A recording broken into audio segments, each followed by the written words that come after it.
values that I instill in my athletes, I just make sure that they are pretty much understand the fundamentals of the sport and make sure that they're progressively getting better.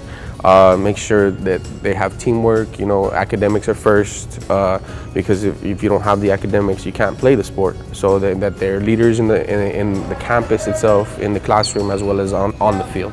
Work, 10 seconds. The way I look at it is if they can do something here physically, and then we work with them mentally in the same token, they're just going to carry that on over to the classroom.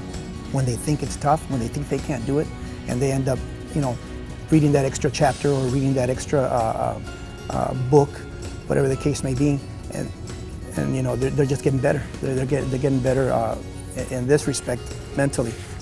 We talk to the kids a lot about where there's knowledge, there's power. So I think it carries on real well to the academic part.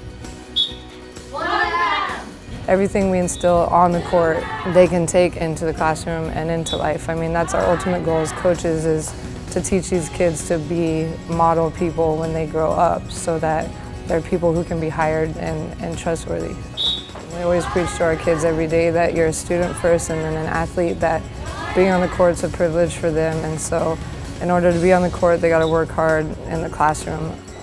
The way I model persistence with my students is I have, throughout practices, I make sure that they're constantly pushing themselves, constantly challenging themselves and raising the bar every single day, because if they're not challenging themselves, they're not getting better. And I always tell them that it's not for them to be, the Peyton Mannings or the Des Bryants or the Tony Romos or, the Dak Prescotts. It's not to be that. It's just if they're better than the person that they were yesterday, then they're progressively getting better. So, they constantly have to get better than what they were yesterday.